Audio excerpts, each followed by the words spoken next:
Bonjour, merci de me recevoir à nouveau chez vous. C'est FIFA Marie-Thérèse. Je nous reviens aujourd'hui avec une émission qui va parler de surveiller ce qui se passe dans nos maisons avec nos enfants. Alors, vous êtes bel et bien dans votre émission Femmes éveillées du ministère Lyon Unis en Christ. Nous allons porter notre discussion, l'enseignement d'aujourd'hui va porter sur le livre de Proverbes, chapitre 31, verset 27. Je vais lire la parole de Dieu.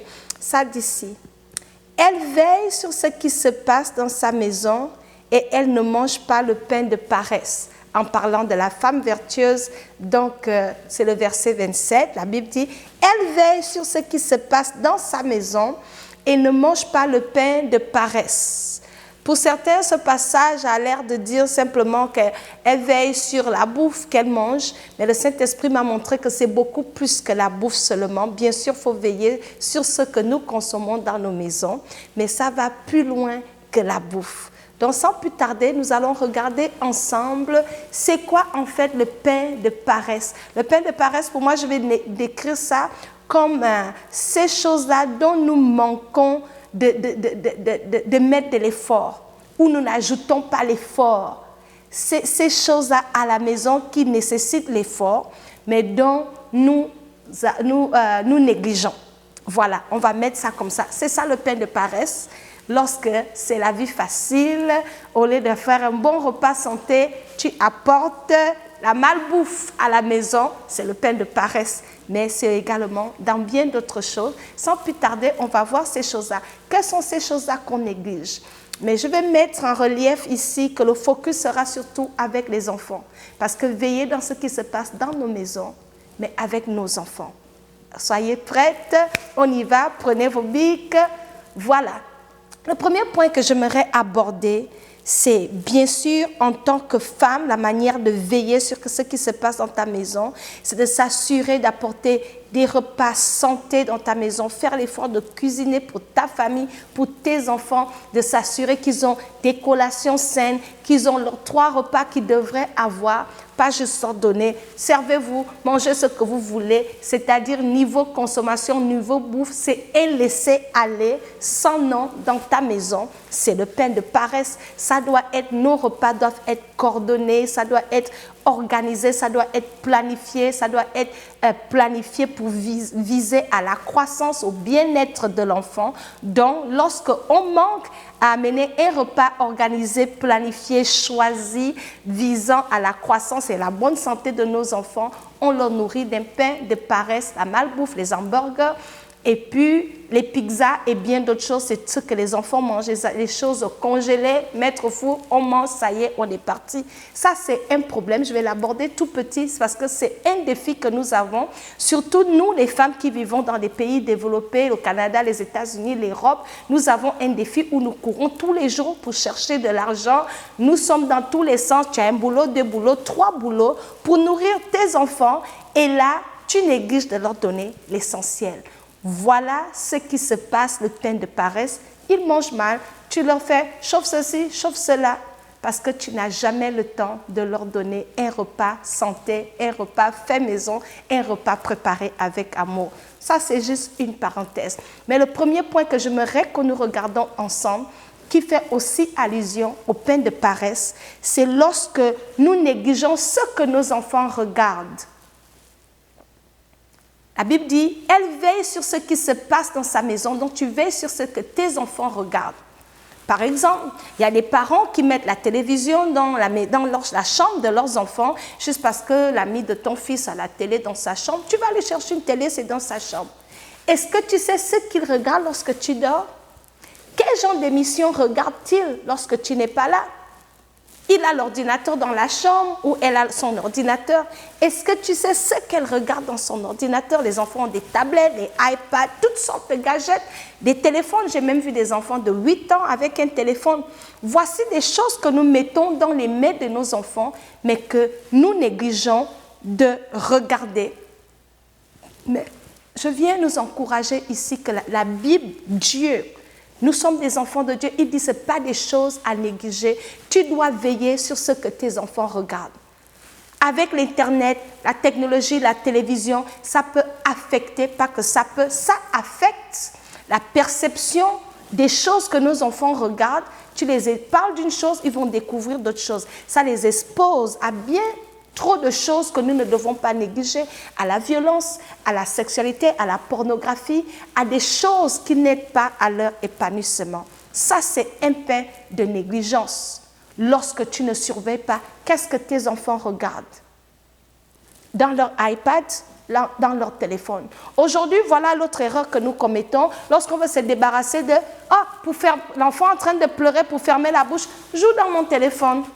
L'enfant vient un peu bouder, un peu, ok, vas-y regarder la télé parce que tu vas avoir le temps pour toi. Tu négliges et fait qu'on remplace la parole de Dieu, ce qu'ils regardent avec des gadgets destructifs qui sont vraiment des bombes pour eux. Il y a des enfants qui deviennent maintenant, qui ont de l'addiction avec ces tablettes, avec la télévision. Ils ne peuvent pas faire leurs devoirs. Ils ne peuvent pas avoir une communication avec un être humain parce qu'ils sont accros. En voiture, tout le monde est sur sa tablette. On n'a plus de contact. Ils n'ont rien à dire à leurs parents. Papa et maman sont là. Ils sont sur la tablette. Il faut passer sur la table. Ils sont sur la tablette. Ça, c'est le pain de paresse. Le Seigneur aimerait que nous veillions à ce que nos enfants regardent. L'autre point que nous négligeons, que je vais aborder, c'est ce qu'ils écoutent. Ça va rejoindre le même point. Ce qu'ils écoutent, qu'est-ce qu'ils écoutent, qui leur parle. Et ici, je vais aller dans le sens de l'école. Nos enfants écoutent leurs enseignants. Est-ce que tu sais ce que ton prof de biologie, d'histoire, géo ou à l'école, qu'est-ce que leurs enseignants véhiculent comme idée? Est-ce que tu sais qu'est-ce qui se dit avec leurs amis? Est-ce que tu surveilles, est-ce que tu veilles à ce que tes enfants écoutent à la maison? Ça peut même être toi. Que dis-tu à tes enfants? Est-ce qu'à la maison, tout ce qu'ils écoutent, c'est des plaintes, c'est des injures, c'est des remarques qui ne construisent pas leur identité, leur estime d'eux, ou c'est des malédictions, c'est des paroles décourageantes? Qu'est-ce que tes enfants écoutent tous les jours? Qu'est-ce que tu leur dis? Qu'est-ce que tu leur dis à la maison en tant que mère? Ta parole a de l'impact sur leur vie. Veilles-tu à ce que tu dis à tes enfants, à ce qu'ils écoutent? Qu'est-ce qu'ils écoutent tous les jours? Est-ce que c'est des paroles, oh, tu n'es pas mieux que ton frère, oh, tu as du retard dans ça, tu es trop gros, toutes sortes de choses qui n'arrivent pas à façonner l'identité de l'enfant selon Dieu.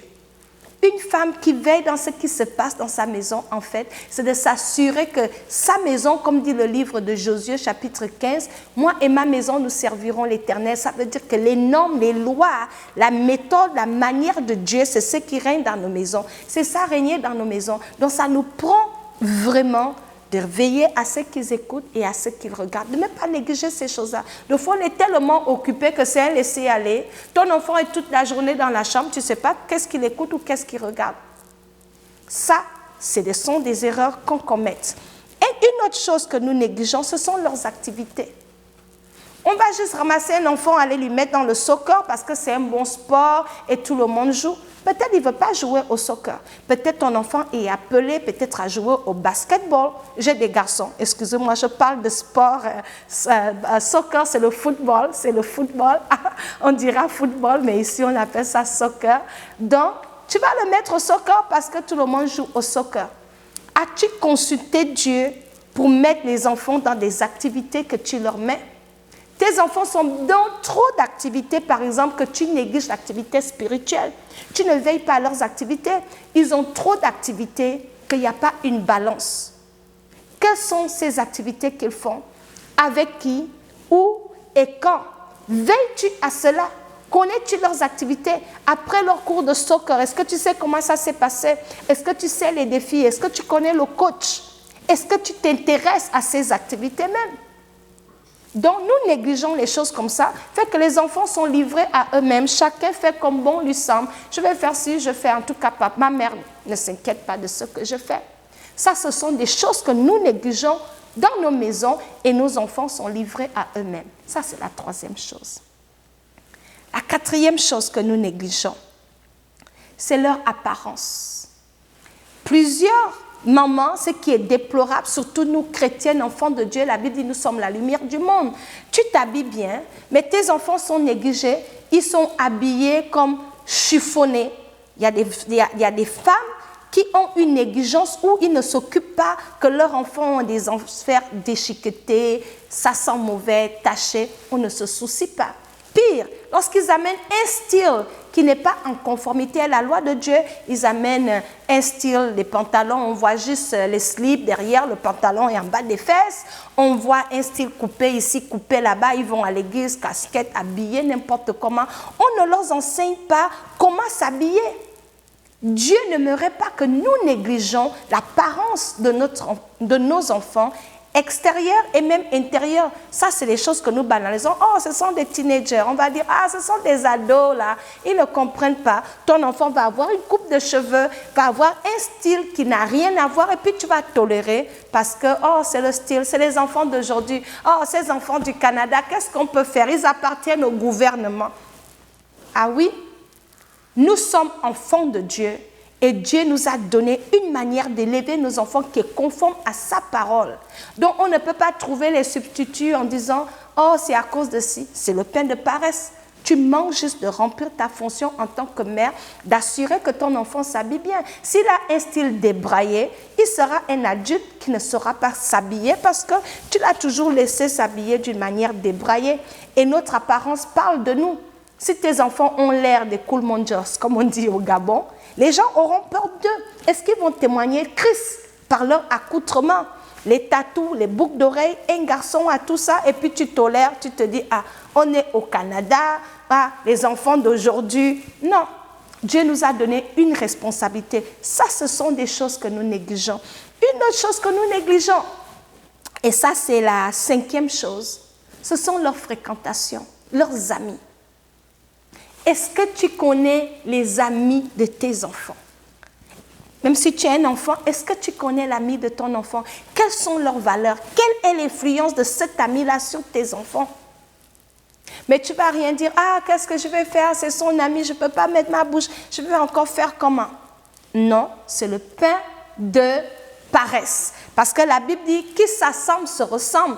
Si tu laisses tes enfants s'assembler avec des enfants de mauvaise vie, qui ne respectent pas, qui sont arrogants, insolents, qui ne veulent pas travailler à l'école, qui ont toutes ces valeurs contraires aux valeurs que tu enseignes à la maison, cette mauvaise fréquentation va forcément affecter ton enfant, que tu le veuilles ou pas. Parce que la Bible nous dit clairement que la mauvaise compagnie corrompt les bonnes mœurs. Donc si tu n'as pas un droit de regard sur avec qui ton enfant marche, qu'est-ce qu'ils font, qu'est-ce qu'ils se disent au téléphone, tu ne cherches même pas à t'informer, tu leur laisses la liberté à ayer des amis.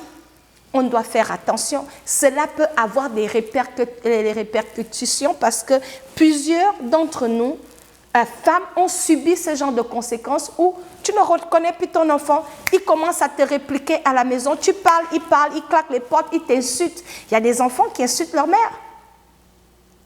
Pourquoi? C'est parce qu'il y a eu un laisser-aller, c'est parce qu'on a commencé par manger le pain de paresse dans nos maisons. Et ce pain de paresse a forcément un résultat néfaste. Veilles-tu? Voici l'autre erreur. Et je vais terminer avec ce dernier point. C'est nous négligeons la croissance spirituelle de nos enfants. Nous négligeons, ça vient au second plan. Maman est tous les jours à l'église, toutes les conférences tu es, tu jeûnes, tu pries chaque jour, mais jamais avec tes enfants. Tu grandis dans la foi, tu ne sais pas si tes enfants sont en train de grandir. Et tu leur dis, ah, il faut prier, vous ne priez jamais. Ah oui, mais c'est quand qu'ils t'ont vu prier. Et quand as-tu prié avec eux? Est-ce que tu les as enseignés à prier? Ils vont à l'école du dimanche, tu les laisses entre les mains des éducatrices de l'école du dimanche.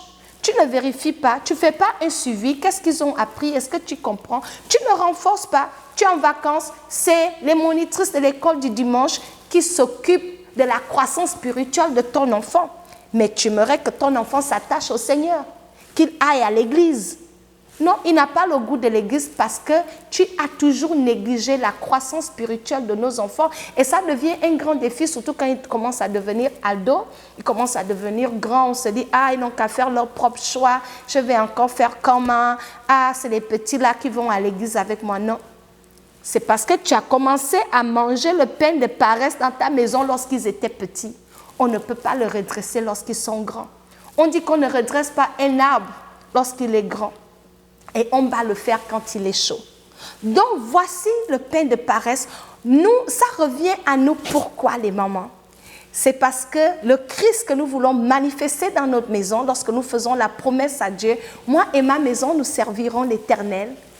En fait, nous disons à Dieu que Seigneur, nous prenons la responsabilité de veiller à ce que dans notre maison, nous allons marcher en conformité avec ta loi. Et que toi-même, tu vas être un modèle de cela. Es-tu un exemple? Es-tu un exemple de Christ dans ta maison qui inspire tes enfants à marcher selon Jésus? Que fais-tu de ton temps? Comment t'habilles-tu? Qu'est-ce que tu écoutes? Tu ne veux pas leur dire arrêtez de suivre la télé si tu es tout le temps à la télé. Arrêtez de jouer sur le téléphone si tu es tout le temps toi-même au téléphone. Nous négligeons également le temps que nous passons avec eux. Ça, c'est plein de choses que nous négligeons par erreur ou bien par inspiration à l'extérieur. C'est ce que tout le monde fait. Fait qu'on dilue le modèle dans nos maisons et nos enfants sont livrés à eux-mêmes. Et le Seigneur aimerait que ça change. Et il n'est jamais trop tard. Nous pouvons tout recommencer et avec Dieu. Et pour remédier à ces erreurs-là, pour qu'il n'y ait plus de négligence, pour arrêter de manger de pain de paresse dans nos maisons, avec nos enfants, il y a quelque chose. Dieu, l'assistance de Dieu est là. Commence par prier. Demande à Dieu la sagesse, l'intelligence. Comment élever ces enfants-là? Comment enlever cet esprit de négligence qui t'anime pour avoir un esprit de sagesse, un esprit de discernement et pour qu'il te donne la vision sur l'éducation de tes enfants. Il y a la prière et il y a la parole de Dieu. Dans la parole de Dieu, nous avons toutes les clés dont on a besoin. Je vais finir avec ce verset de la Bible, c'est dans Proverbes. La Bible dit que la mère qui épargne la correction à son enfant ou l'enseignement, la mère qui néglige d'instruire son enfant, va manger la honte. C'est dans la Bible. Donc quand tu vois un verset comme ça, tu te dis, ah, comment je peux ne pas manger la honte? Il faut peut-être que je change quelque chose. Donc, je vais m'arrêter avec ça et toi-même, tu vas t'examiner. Que dois-tu changer dans ton approche avec tes enfants? Qu'est-ce que tu dois changer? Donc, voici l'émission. Nous avons vu tous ces points. C'est pour vous encourager et vous dire que le Saint-Esprit est là. Reprendre la vie de prière et chercher de l'aide. Ne restez pas coincés. S'il y a une autre dame que tu vois qu'elle élève bien ses enfants, va vers elle, approche-toi, cherche l'information, communique, demande aux gens de prier, instruis-toi. Ne soyons pas limités et ne restons pas dans un même modèle. Mes parents ne riaient pas avec moi, donc du coup je ne ris pas avec mes enfants. Non, avec Jésus, nous sommes des nouvelles créatures et nous pouvons façonner la manière que nous veillons, que nous surveillons dans nos maisons, parce que Jésus nous a tout donné pour le faire. Alors la prière, la parole de Dieu, et bien sûr chercher à être éduqués et à innover et à transformer nos mentalités et nos manières de faire. Donc c'est ce que je peux donner comme solution. Prière, prière, prière, prière et la parole de Dieu. Si jamais tu as aimé cette émission, s'il te plaît, donne-nous un like. Un like, c'est un thumbs up. Comment on dit thumbs up? Je ne sais pas le dire en français, mais donnez-nous un like. Et puis, abonnez-vous à notre chaîne. Partagez à vos amis, partagez. Nous allons préparer une autre émission. Si vous avez des questions et que vous voulez qu'on amène une émission sur un domaine précis, tu as une question, n'hésite surtout pas. Envoie-nous ta question et nous allons voir comment nous pouvons la traiter. Mais n'oublie pas, like us. À une prochaine émission. Portez-vous bien. Bye.